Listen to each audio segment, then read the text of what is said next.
The warning came on an ordinary morning, so ordinary that it almost went unnoticed, but that quiet moment would end up changing everything.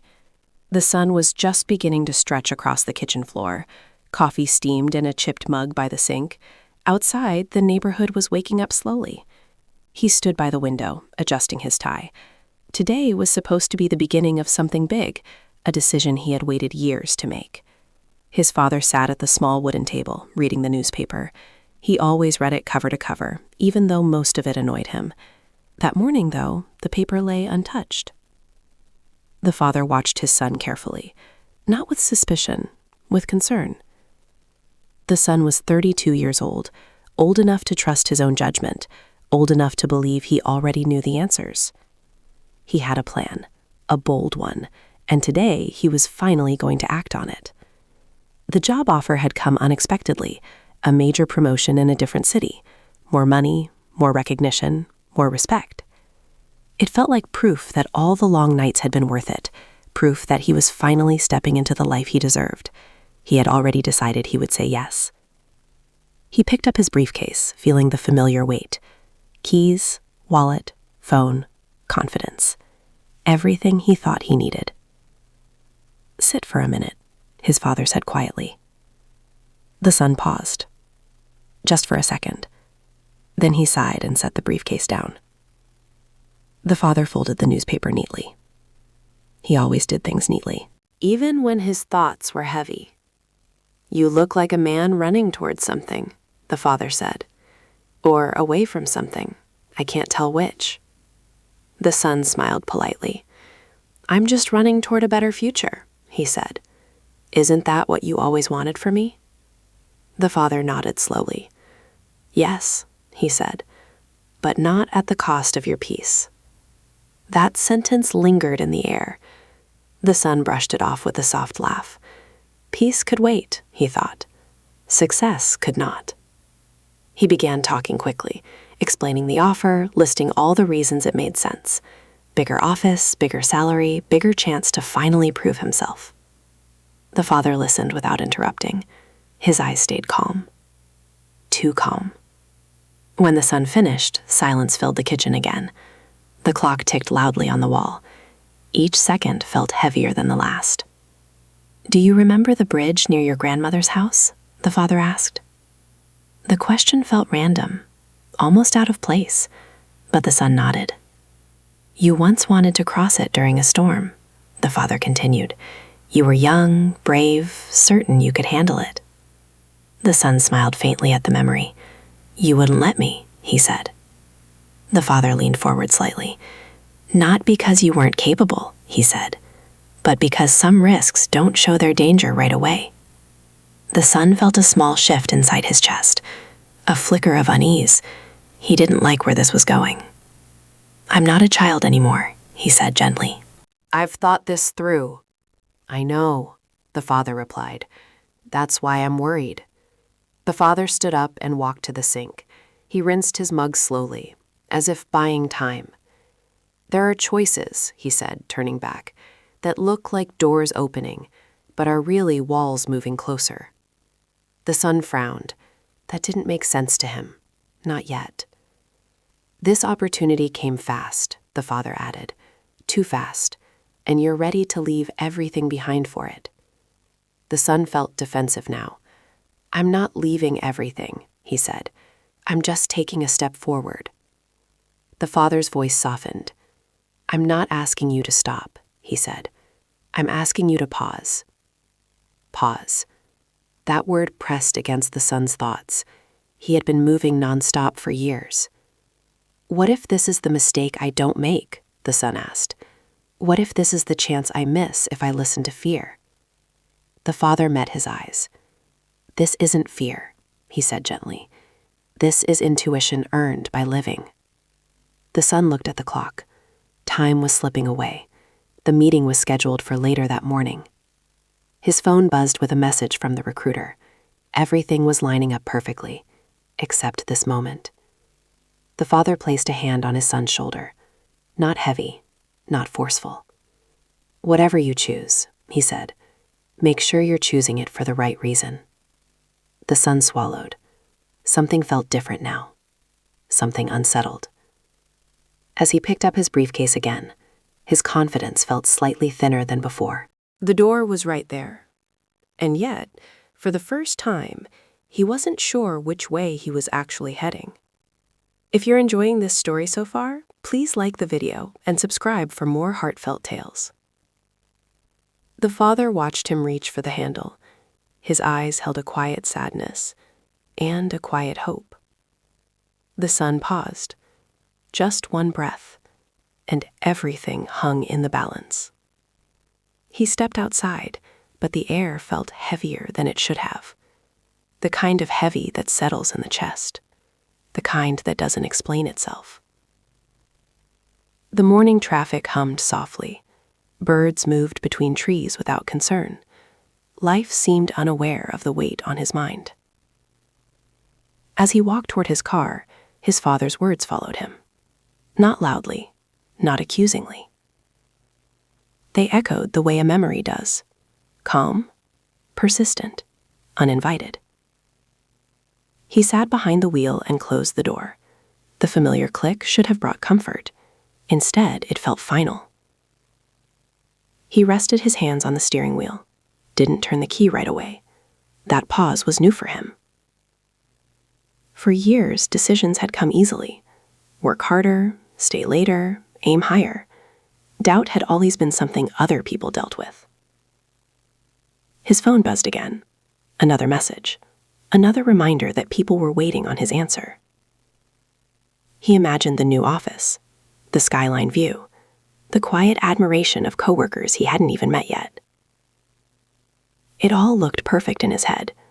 Too perfect, like a photo with the edges carefully cropped. Especially during work hours, that alone caught his attention. The message was short.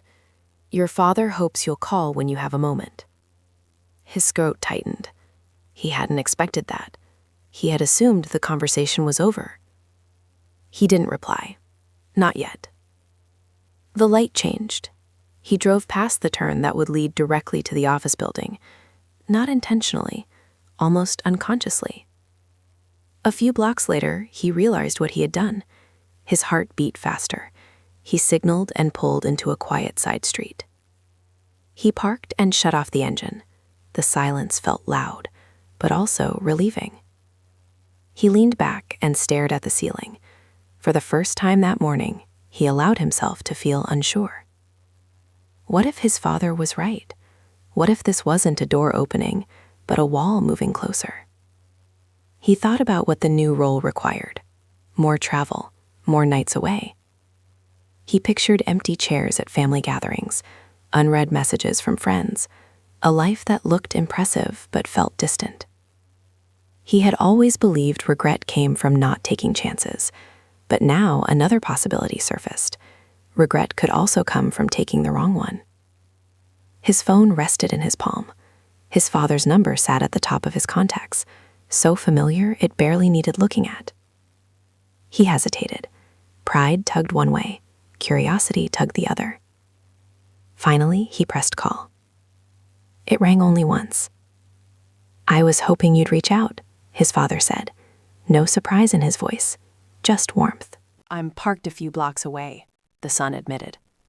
I can't explain why. You don't have to, the father replied. Sometimes stopping is the explanation. They sat and shared silence. Not awkward, not rushed. I keep thinking about what you said, the son finally spoke. About peace, the father exhaled slowly. Peace doesn't shout, he said. It whispers, and you have to be quiet to hear it. The son closed his eyes. The noise inside him softened, just a little. What if I'm wrong? The son asked. What if I let this go and regret it? The father answered gently. Then you'll regret it knowing you listened to yourself. That kind of regret heals. The other kind lingers. The son swallowed hard. That truth landed deeper than he expected. I'm not telling you what to do, the father added. I just wanted you to see the whole road. The call ended with no instructions. No pressure. Only space.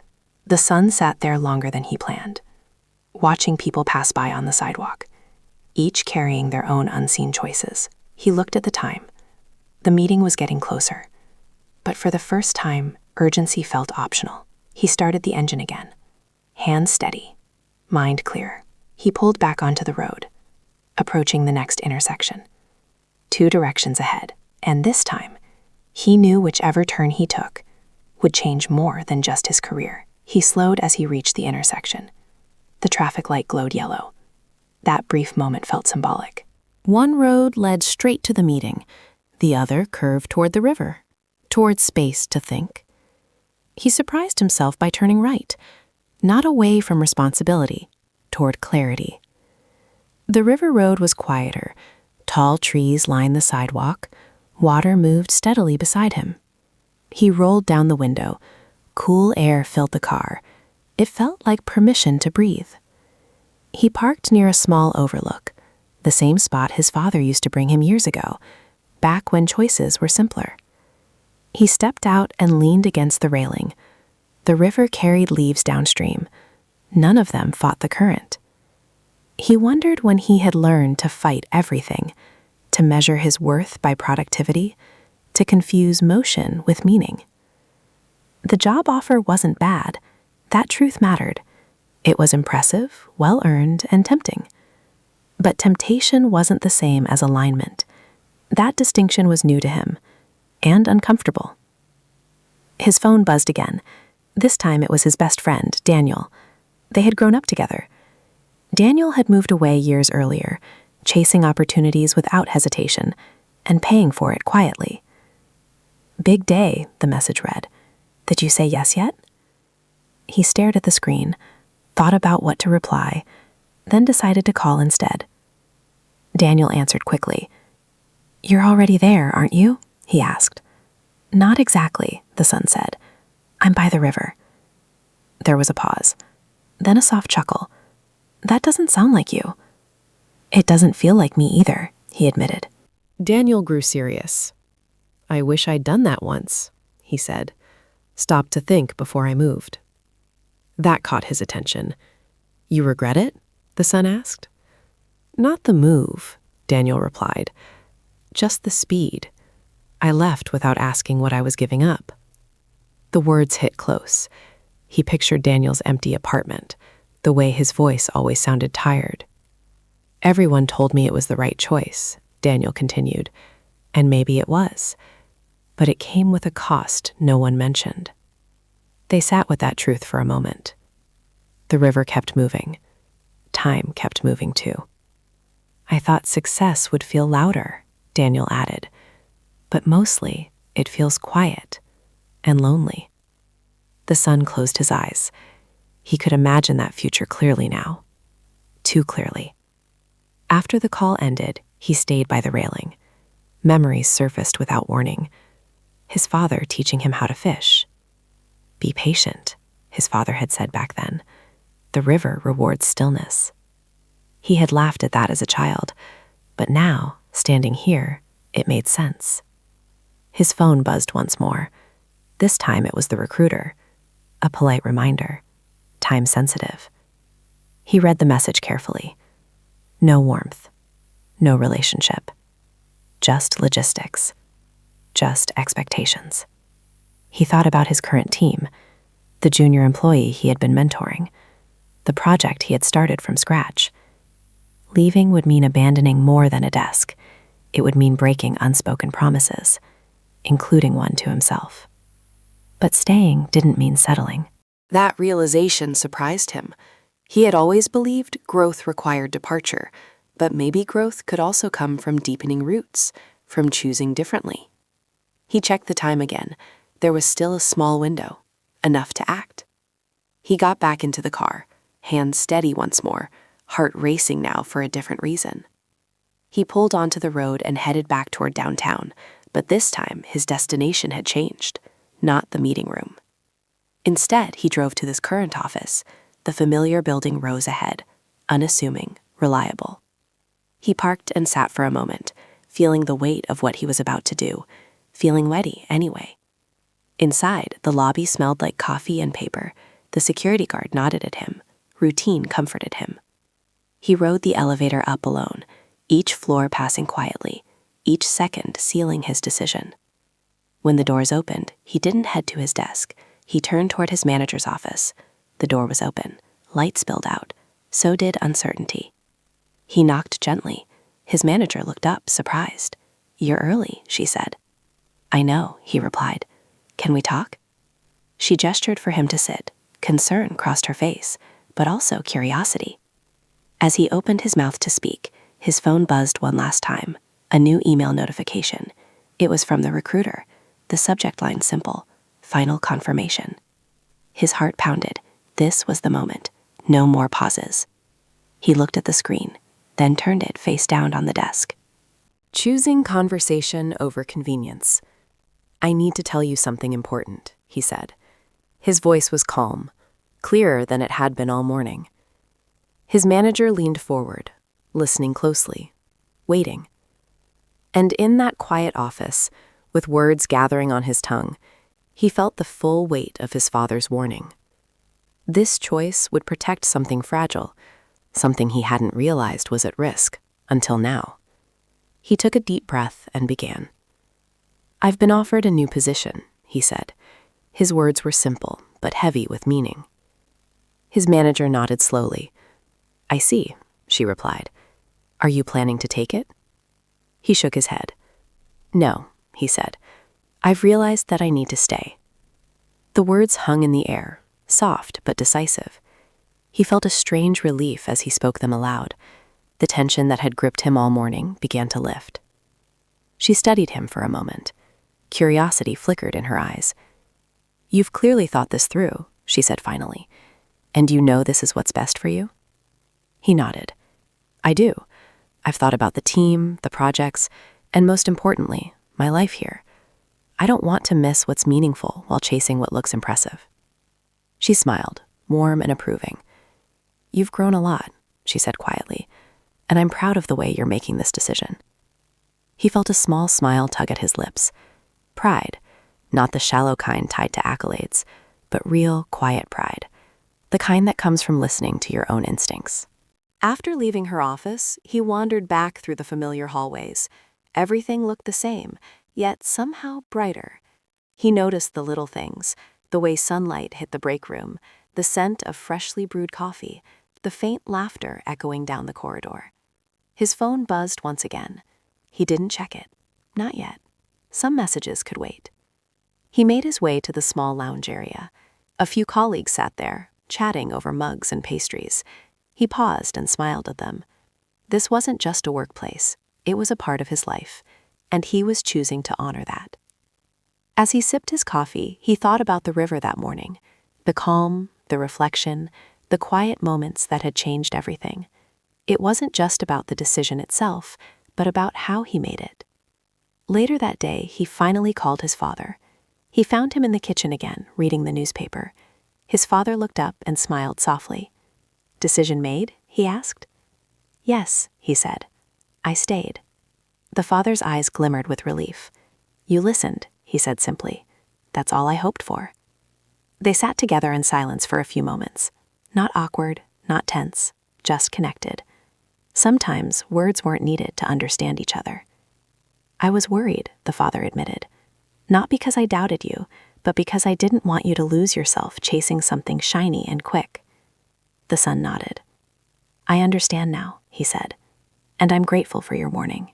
It saved me from a mistake I might have regretted forever." They shared a quiet laugh, not at the situation, but at the relief and gratitude that filled the room. A deep breath, a release. Evening approached, and the sky glowed in soft shades of pink and orange. He stepped outside with his father, standing together on the porch. The neighborhood was calm, the air gentle and cool. For the first time in days, he felt truly present, not rushing, not chasing, not doubting, simply being. "I know you had to come to this realization yourself," his father said, "and I'm proud that you did." He looked out at the horizon. The river glimmered in the distance, reflecting the sunset. He realized that life wasn't about always moving forward, but about understanding when to pause and when to act with heart. As night settled, the father and son remained there, side by side, watching the lights flicker on in neighboring homes. A sense of peace spread through him, a quiet, lasting calm. The next day promised new challenges and new moments, but he felt ready, prepared, grounded, because he had listened, not just to advice, but to the quiet voice of intuition. And that, he knew, would guide him in every decision yet to come. Yet, deep inside, a tiny ripple of curiosity remained, a question about what could have been. But now, it wasn't fear. It was understanding, a reminder that life's most important lessons often come softly, before the storm ever reaches you. The next morning, the city felt different, not because anything had changed outside, but because everything had shifted inside him. He woke early, sunlight spilling into the room, and for the first time in weeks, he felt calm. Not the restless energy of ambition chasing opportunity, but a steady, quiet certainty. Breakfast was simple: toast, coffee. He ate slowly, savoring each bite. His father joined him, as usual, with his newspaper folded neatly. They didn't need to speak right away. Words weren't necessary. Finally, his father looked up. "You slept well?" he asked. "Yes," he replied, "and I think I finally understand what you meant yesterday morning." "Good," his father said softly. "You made the choice yourself. That's what matters most." He smiled, a gentle, contented smile, the kind that only comes when you've avoided a mistake before it begins. He thought about the river, the quiet call with Daniel, and the long pause in the car that had changed the entire course of his day. Later, he went to the office, not to rush into meetings or prove his worth, not to chase the next big opportunity, but to be present, to honor the work he had built. As he walked through the familiar corridors, colleagues greeted him warmly. He felt connected, valued, not for a title or paycheck, but for being part of something bigger than himself. At his desk, he found a note waiting. It wasn't from a supervisor, nor was it formal, just a small sticky note. "Your dedication matters. Don't forget that." He laughed softly, realizing that recognition wasn't always loud. Sometimes it came quietly, like a whisper you only notice when you're paying attention. That evening, he returned home. The sunset painted the sky in soft oranges and pinks. He met his father on the porch. Together, they watched the world settle into night. "I still wonder sometimes," he admitted, "what would have happened if I had gone through with the offer." His father nodded, thoughtful. "You would have learned something," he said, "but probably not the lesson you needed most." And he understood. He didn't need to chase every opportunity to find meaning. Sometimes the right choice was to stay, to grow where you were planted, to protect what truly mattered. That night, he reflected on the gentle warning that morning, how a simple pause, a quiet conversation, had saved him from a mistake, and how it had opened his eyes to the life he wanted, not just the life he thought he should want. He went to bed with a heart lighter than it had been in years, content, peaceful, and aware that wisdom often arrives softly before the noise of the world convinces you otherwise. In the days that followed, he noticed small changes. A project completed with care rather than rush. A colleague helped without expectation. Even a short walk at sunset felt richer than ever. The lesson was clear. Life's most important choices weren't always the flashy ones. Sometimes the ones that whispered, that asked for stillness, were the ones that shaped the deepest happiness. And as he drifted to sleep, he felt a quiet certainty. His father's gentle warning that morning had not just saved him from a huge mistake, it had shown him the value of listening, patience, and heart. And in that moment, He knew he was exactly where he needed to be.